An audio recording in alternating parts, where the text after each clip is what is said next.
Princesse boudeuse de Pascal Bousse. Il était une fois un roi et une reine qui s'aimaient de tout leur cœur et qui désiraient avoir un enfant. Ils eurent bientôt la joie de mettre au monde une très jolie petite fille répondant au doux prénom d'Agathe. Tout le monde était aux petits soins pour la nouvelle princesse. On l'habillait de robes plus jolies les unes que les autres. Ses cheveux soyeux étaient brossés chaque jour avec application. Ses chaussures vernies brillaient de mille feux. Elle n'avait pas le temps de désirer quelque chose, la moindre de ses envies était satisfaite avant même qu'elle n'y pense. Quand vint le temps pour elle d'apprendre à lire, le roi et la reine décidèrent de l'envoyer à l'école du village le plus proche. Ils désiraient lui faire connaître des enfants de son âge et l'habituer à un peu de discipline. Agathe était en effet une enfant solitaire et taciturne, souvent capricieuse et surtout boudeuse.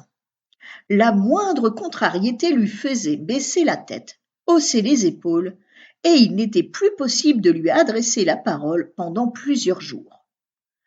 Les écoliers du village furent très fiers d'accueillir une personnalité aussi importante dans leur classe, une princesse.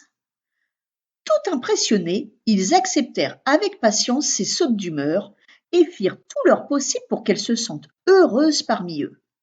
Ils veillaient à choisir des jeux qui ne risquaient pas de froisser ses belles robes ou de salir ses chaussures vernies.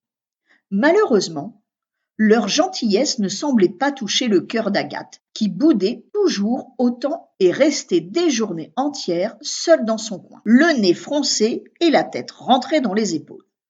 Plus personne n'osa lui adresser la parole. Un beau matin de printemps, un nouvel élève arriva dans la classe. Jeannot était joyeux, dynamique et jouait merveilleusement au ballon. Il fut instantanément adopté par les autres enfants. Agathe, elle, boudait toujours. Intrigué, Jeannot s'approcha et lui demanda doucement « Bonjour, je m'appelle Jeannot, et toi ?»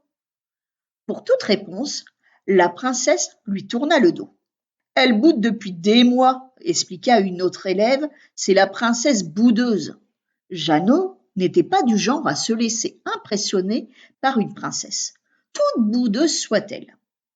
Mais comment la faire sortir de son coin ? « Veux-tu jouer à la balle aux prisonniers avec nous ?» demanda-t-il simplement, sans obtenir de réponse. « S'il te plaît, insista-t-il, viens jouer. »« Pourquoi ?» daigna répondre Agathe qui lui tournait toujours le dos. « Parce que j'ai besoin de toi. » Agathe le regarda droit dans les yeux. À la surprise de tous, elle le suivit dans la cour de récréation pour prendre place au milieu des élèves stupéfaits. La partie fut longtemps indécise.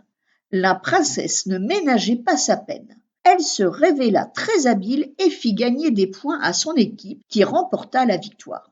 Ses coéquipiers la félicitèrent chaleureusement. Ce soir-là, Agathe arriva au château dans un état pitoyable.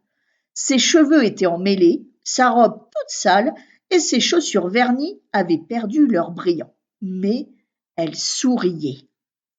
À compter de ce jour, le roi et la reine s'habituèrent à voir leur fille rentrer de l'école couverte de boue, les genoux parfois écorchés, mais la mine resplendissante. Ils étaient heureux de son nouveau bonheur. La petite princesse trop choyée et dorlotée était métamorphosée. Agathe voulait être Agathe tout simplement. Il fut décidé de la laisser s'habiller à sa convenance, en pantalon, t-shirt et basket. On lui permit même de faire couper ses longs cheveux. À présent, en attendant de devenir reine, elle court chaque matin à l'école, impatiente de retrouver ses copains. À demain pour une nouvelle histoire.